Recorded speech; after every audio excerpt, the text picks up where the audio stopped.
The goal as we went to Puerto Rico was to take care of 3 churches that went through the hurricane and things were a mess. And so we had a plan, we put it together, we had all of our resources and everything set, and God has a unique way of just kind of mixing things up. Ron, if you'll grab right here. And so one of the things that we learned, and I just want to read this for you because this really was kind of a theme for us, out of Proverbs chapter 3, verse 5. Trust in the Lord with all your heart. Lean not on your own understanding. Acknowledge him in all your ways, and he'll make your path straight. Before these guys get to talk and say some stuff, I'll just tell you what happened. We got there. I did the assessment back 4 months ago, and so rain continues. It's kind of amazing in the Caribbean. And so it continued to rain, and we were going to our first place, and we were going to be there a day and a half, and then go to our second place a day and a half, to the last place about 2 days, and then we were going to spend time on the beach, on Monday before we flew back. We opened the door to the first place, and mildew, and it was throughout the whole church. And so we walked in, and I told God, I said, God, there can't be mildew. It doesn't fit the schedule, is what I told him. And just to be honest with you, so we realized we're going to have to do some scrubbing and put some kills on and paint, and literally had to repaint the church inside as we also fixed the roof outside. And really it took us about 4 days. And I guess on Friday I called Raphael, the last church we were going to be at, and told him I didn't think we were going to make it. And I told him we would try to get materials for somebody else to be there. And I was sorry. And guys, to be honest with you, I talked to God about it a bunch and just kept going. But God, we were supposed to take care of 3 churches. And this is what we were supposed to do. And there was a lady there by the name of Barb, and Barb throughout kept going, Pastor Bart, are we going to the 3rd church? Pastor Bart, are we going to the 3rd church? Pastor Bart, when are we going to go to the 3rd church? And it was like, Barb, leave me alone. We are not going to make it. Well, God wants us to do that 3rd church. And I'm like, oh, you have little faith. Leave me alone. We're not going to get there. And yes, God did amazing things, and we did everything we needed to do. We finished up Monday night at 5:15 at the 3rd church. We stayed on the beach, and I think I got to see the beach twice because we got home so late every night working, but God took care of everything.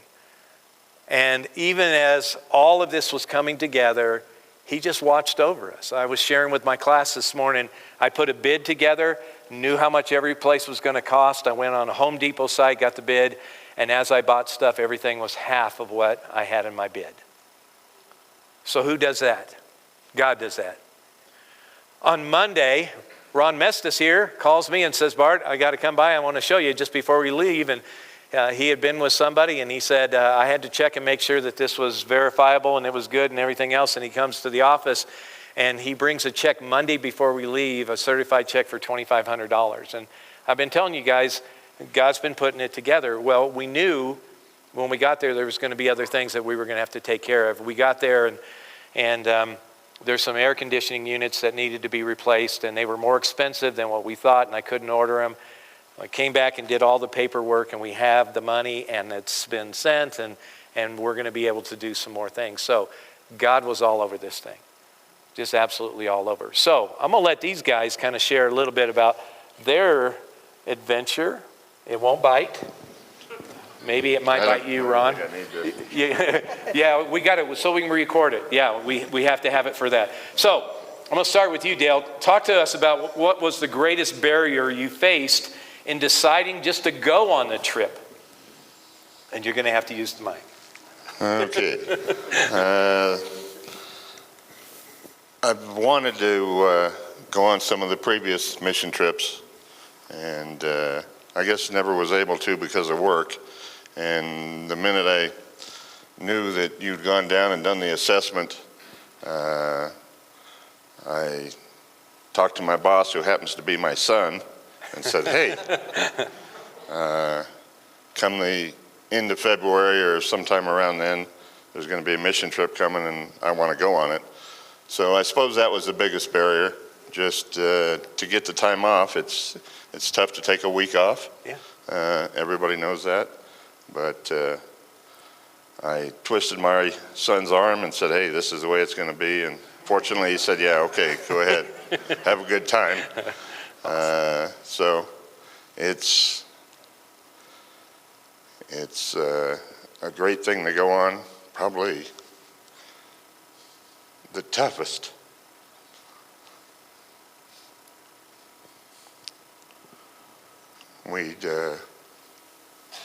I for sure get back at night so sore that couldn't hardly move. But God's seen it through, so. Yeah, amen, amen. Guys, one of the barriers we faced is 2 months ago I reserved a truck so we would be able to get supplies and stuff. Monday afternoon, about 1 o'clock before we left, I got a call from the place I rented the truck from saying, we don't have your truck. So I said, guys, we're doing disaster relief. You got to help me out here. What do you have for me? And they told me, we've got a Yaris. I think you pedal them, don't you? Something like that. And I was like, that ain't going to work. And they said, well, we'll give you a discount. And so I went ahead and reserved it. And if you guys saw, I had to show you the pictures because we rented minivans.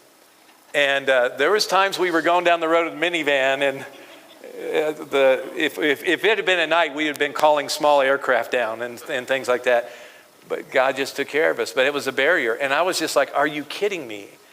And then I started checking other sites and found out that they were renting trucks in Puerto Rico. I locked them in at $355, okay?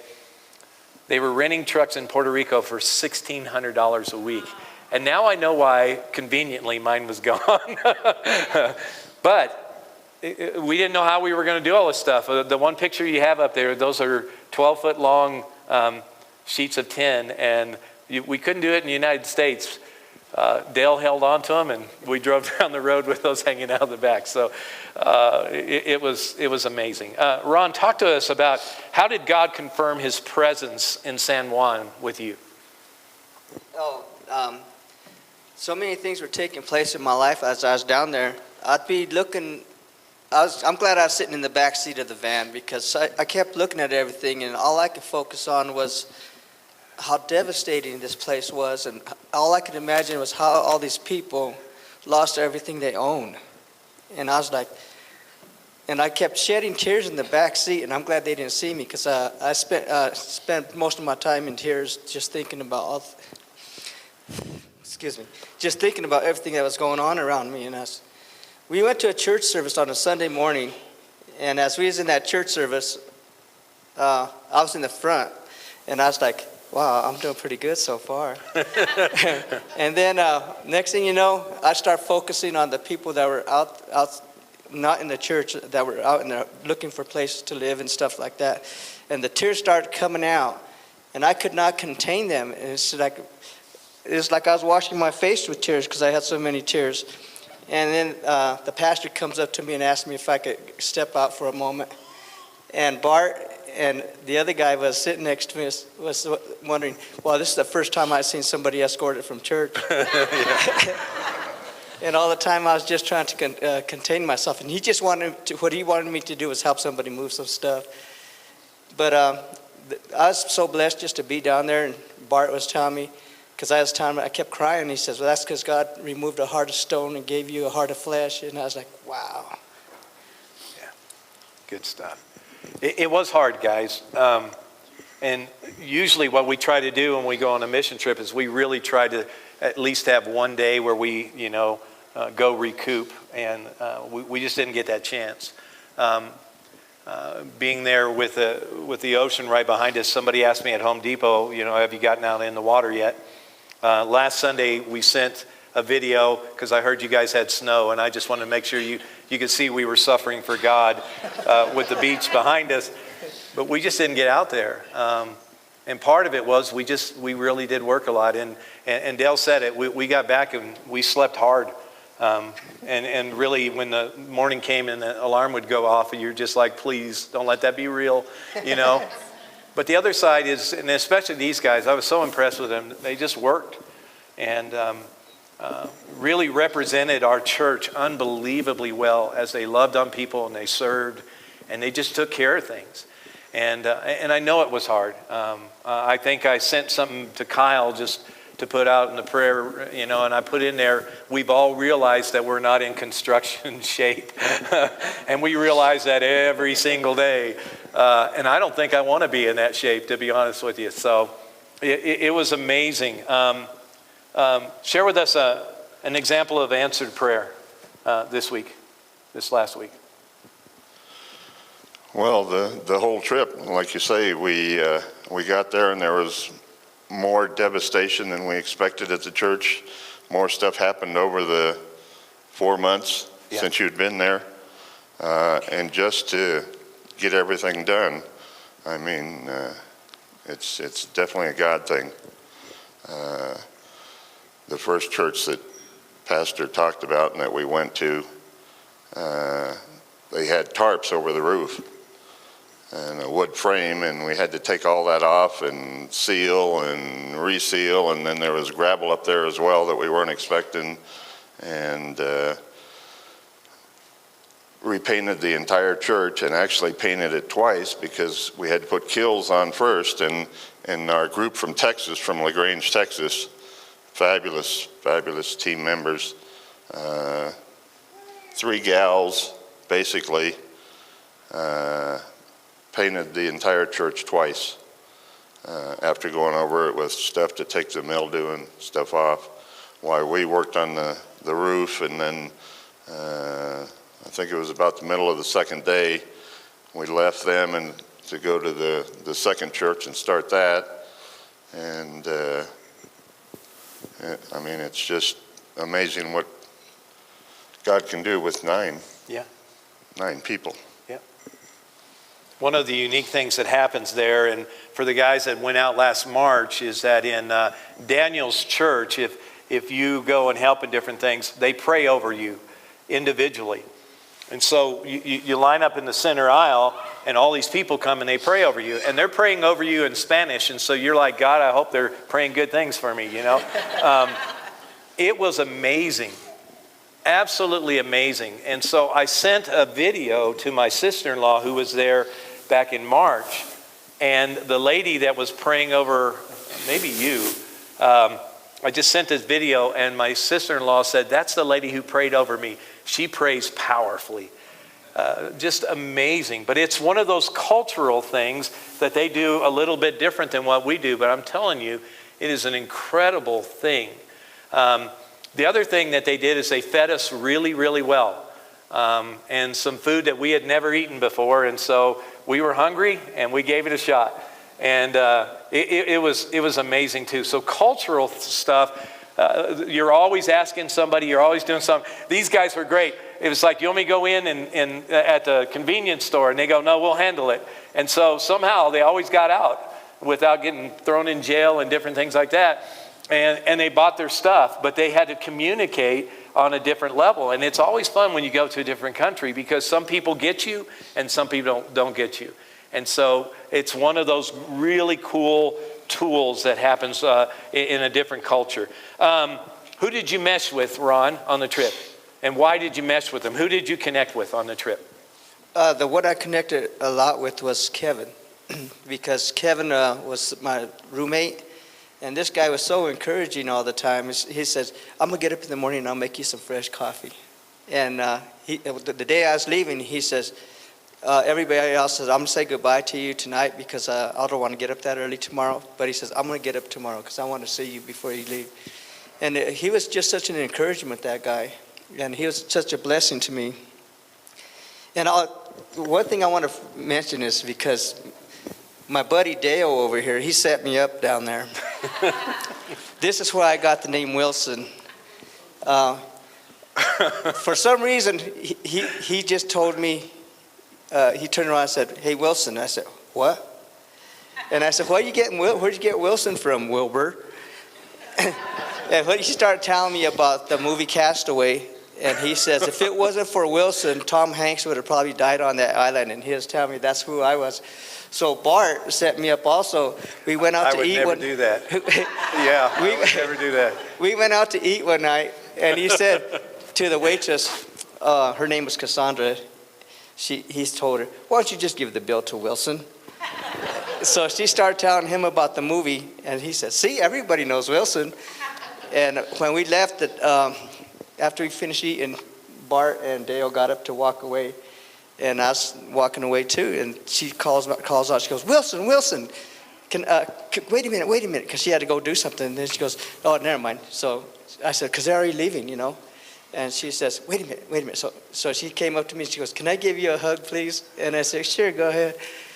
But Bart, he kept setting me up, him and Dale. So Wilson just became a name because of Tom Hanks. And so we would introduce the group and we would go through, and every time we got here, we would go, Wilson. So one lady says, that's not really his name, is it? And I said, no, his real name is Ronaldo.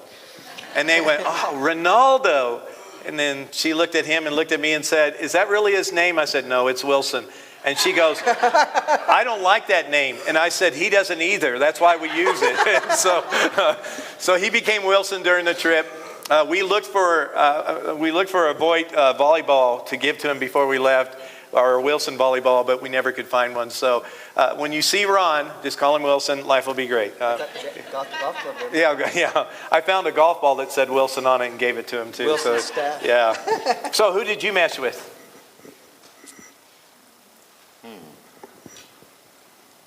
I don't know that there was any one person other than Ron, of course, who, we've met in the hallway here.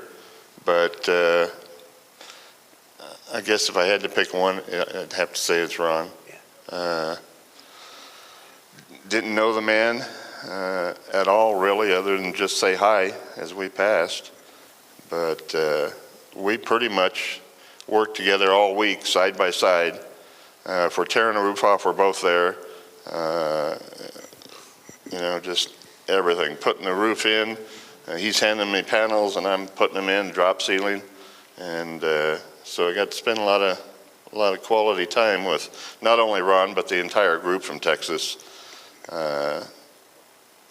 They were amazing as well. They've been down there, some of them before, plan to come down again in July, I believe it is.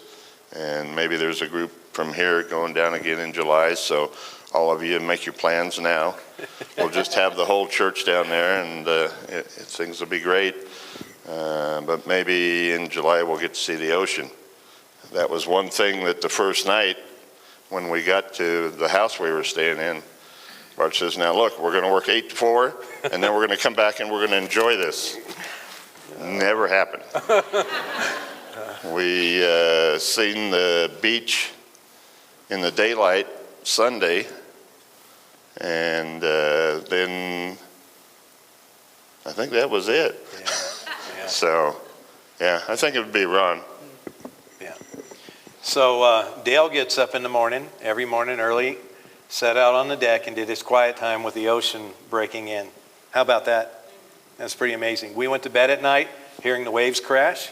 We got up in the morning hearing the waves crash, and I'm just honest. I just told God, thank you every day. It was amazing, even though we didn't get out and do much with it. So did anything shock you on the trip? Not really. I was the one that was in shock. Just from seeing everything all around me, I was just like, where is all the people that's supposed to be helping down here? Because there's so much damage done down there that I was like, I wish I could work on these power lines right now for these people, because that's what I would like to have done.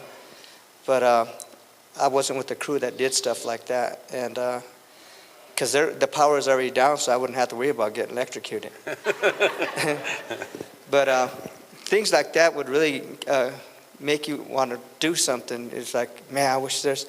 and my body was limited all the time to begin with, but this was an answer to prayer. Some guy prayed for me before I went down there. I had 2 surgeries done before I went down, and I've been out of work for like 4 months. And I was asking God if you want me to go, you're going to have to give me the strength to go, because I had a hard time walking. And then also I spent so much money on medical bills during the year that I was thinking, man, I don't even know if I can afford to go. And then I had another obstacle in my way, and I said, I've been out of work 4 months, and I barely went back to work for 2 weeks, and I had to ask them, can I go on vacation? So they let me go because I told them what I wanted to do, and they said, sure. So God provided all the money and the time, and everything I needed was there. And my health, somebody prayed, all of you prayed for me, and I came back feeling pretty good. You know, one of the unique things, and Dale said it just a little bit ago, you know, on Sunday mornings we shake hands, don't we? And so you got your section and you do stuff like this, and I always want to challenge you to go across. It's scary, but you should go across and see these guys over here and see those guys. But what's really amazing is we get to say hi. We kind of know names and faces, and all of a sudden you work next to somebody. A few years ago, there were some folks that we were doing some yard work out at the church, and I was working next to a couple of people, and I just went, man, just to get to know who you are. That's what a family's all about. And it's really good when we have these kind of things to be able to do this. As far as shocking for me, it was just the fact that we just had to, we just really had to just kind of make everything work. I always talk about it being flexible when you go on a mission trip. And when we got there, we couldn't find ceiling panels. Everybody's getting ceiling panels. And so I made phone calls. We showed up at places on Home Depot site that said there would be stuff there, and it wasn't there. And so really for me, it was just, we just kept praying and praying and praying. And on Saturday, we went out looking to help this last church, and we found some. But you couldn't find them anywhere. And I knew it was a God thing. And then in my takeoff, I had more panels listed than was there. And I said, we'll put in all we've got, and that's it. And so during the day, somebody had to make a run, and they found a few more, and we were 3 over for this entire ceiling. So God took care of it. And it was just so amazing. You kind of felt like, you know, how many fish and pieces of bread do you have? Well, okay, that's all we need, because God's going to extend it. And he did. He just worked through everything. And it was always at the end of the night, you're just sitting there going, God, thank you, thank you, thank you, thank you. Nobody got hurt. We prayed that nobody would have kidney stones. Greg had them last time, and it was pretty tough. And everybody pretty much worked out really well physically. We slept on the same couch the first 2 days. We've decided we don't want to do that anymore. And so there was just different things that we had to work through, but it was great. Anything shock you on the trip? Yeah, I think just the complete devastation down there. Yeah. We're flying in. You've seen these blue tarps. I guess FEMA brought those in probably or something. But you're flying in and all you see is blue tarps everywhere. You get down on the ground and that's when you see telephone poles snapped in half. Some of them are wood, some of them are concrete. The big billboards, you know, those great big tubes that hold them up about, I don't know, 2 or 3 foot in diameter, those things bent over. Yeah, I think the complete devastation, it'll take years and years and years to rebuild. One of the things that stood out with me, I was at a Home Depot and picking up paint, and this guy asked me, he says, a bunch of paint, what are you doing? And told him we were doing disaster relief. And he told me in his neighborhood there was a Catholic church, and he and his wife began to serve meals with this Catholic church so that people in their community would be able to eat. And as he's telling the story, tears are running down his cheeks. And the guy's name was Luis. And I said, Luis, what's going on? He said, we were without power for 118 days, okay? He says, can you even imagine? Oh, well, I can't. A few years ago, you know, we get into the blizzard season in Colorado, and we're out for 5 or 6 hours, and, you know, and so we all huddle around some candles or whatever fireplace. 118 days without power. And so I just reached over and hugged him. I didn't know what else to do. And when I got done, he just said, I just want to say thank you so much for coming. He said, if it was dependent on our government here in Puerto Rico to fix things, it would never get done. I know lots of people are sacrificing to be here. I just want to say thanks. And so I want to let our church know, thanks for the support and thanks for prayer, because we are having an impact. And I told Denise this back in October. I got off the plane, and just like what Dale was talking about, you look out there, And I called Denise and I said, where do you start? I mean, it's the size of Denver. It's basically 50 miles by 100 miles, but the population's the same as the Denver metro area. Just think that kind of devastation here. What do you pick up? And where do you paint? And what do you do? And so you realize every little bit you do helps. Ron was talking about the church that we were at first. They didn't have power. So we used generators. The other churches did have power.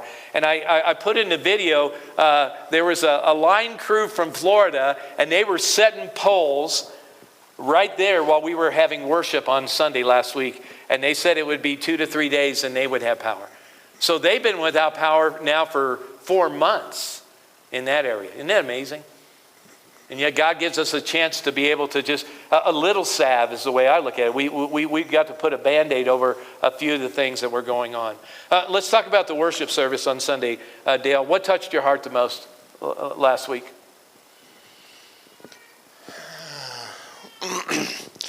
I don't know, just the way the people of that church just loved on us and prayed over us. Just amazing. They were so thankful that we were there, and they showed it, and it was just amazing.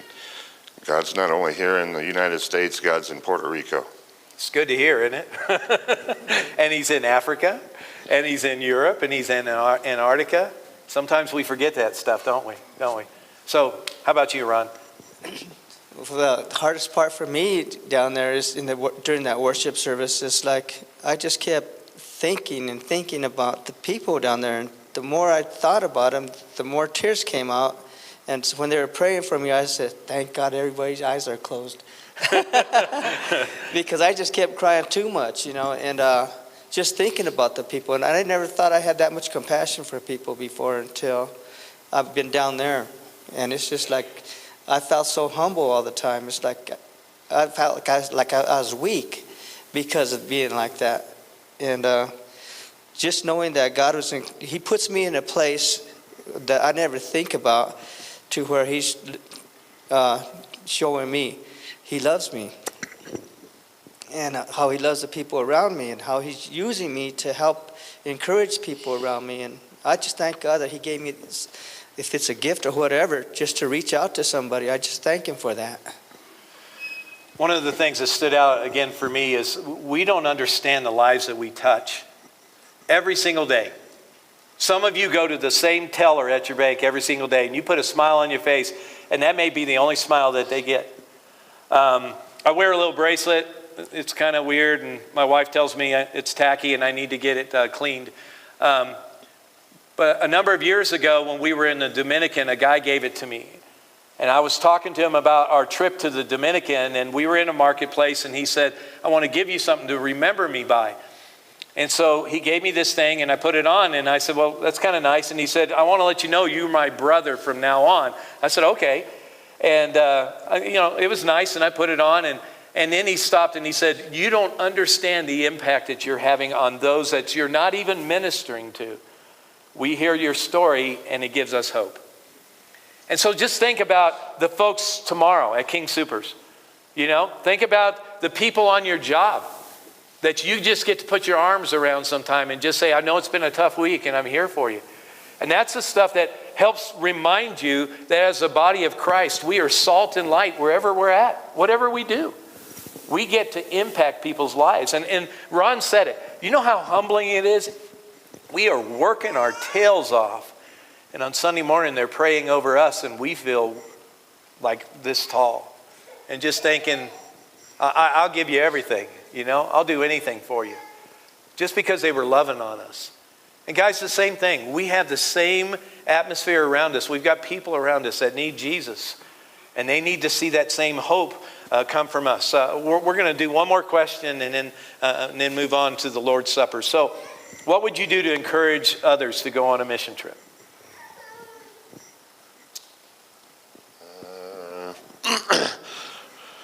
I don't know. I just tell you all that it's the best thing I've ever done. Even though I was so tired I could hardly move, and asking God to just give me the strength. You see the lives you touch when you're on a mission trip, and you should see the lives you touch here as we go out with Mighty Oaks or other missions that we have here. If you haven't done one, try to make the arrangements to do one. If you've done one, you don't need convincing. Yeah. Go ahead. Yeah, I would encourage anybody to take a trip like this. If you really want to meet God in one-on-one, that would be the place to do it, because He'll give you that opportunity to show you. He can show you so many different things about yourself you don't even know. And how when you first get saved, He'll show you, this is what I'm saving you for. This is why I saved you. And He'll start showing you things about your life that you knew nothing about. And you thought you knew, but yet you didn't know you were that broken. And He'll get you by yourself and show you how much He loves you. And that's the part that really amazes me. It's like I never even dreamed about. I know He's been present in my life a lot. I can't deny that, because He's always been there. And when I reflect on the things that I've been through, and I said, He's nowhere to be found, but He was always there. And now, I would really recommend that you take a trip like this, and then you'll find out your purpose in life. Okay. Guys, we're going to kind of wrap this up here in a second, but first of all, I want to say thanks to everybody who gave. A number of people in our church gave so that this could take place. And we couldn't do it if it wasn't for you. And you just need to know, I think it was when we went to Vieques, a family in our church gave a large sum of money, and they came into the office, and I'll never forget their words. They said, make sure you do a good job. Make sure you do a good job. We don't want it to be frivolous. We don't want it to be wasted. Just make sure you do a good job.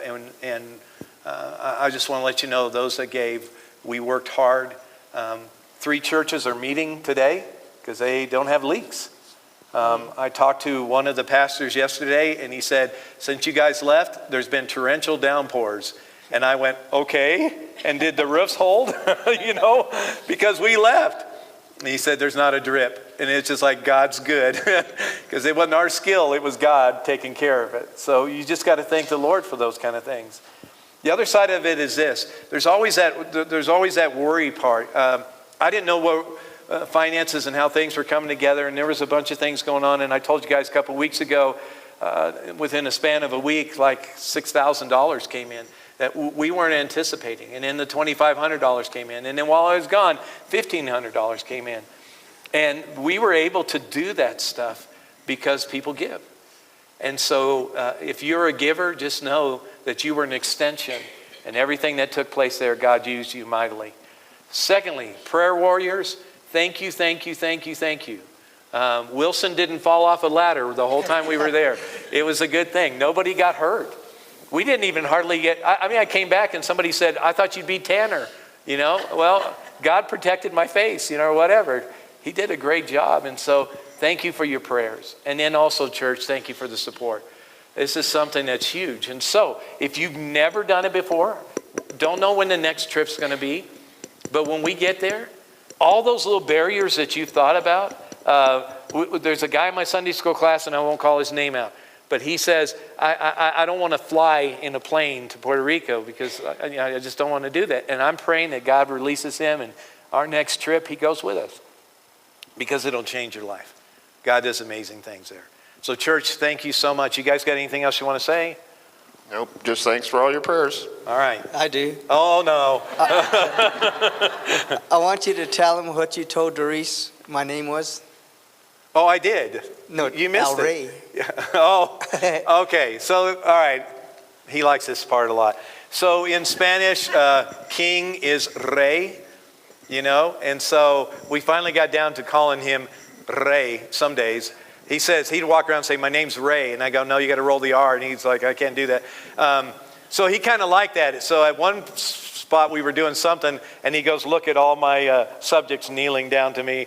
And then we went back to Wilson, and we shipped him home for free or something like that. So it was good stuff. But great team, great guys, and God did amazing things. Yeah, I asked them how lucky they are to be my subjects. Yeah. that they need to get back to work. Some of them were trying to get fired on purpose, and I said, no, Yeah. get back to work. Yeah, there you go. So guys, next time we go with Ron, pray for us, okay?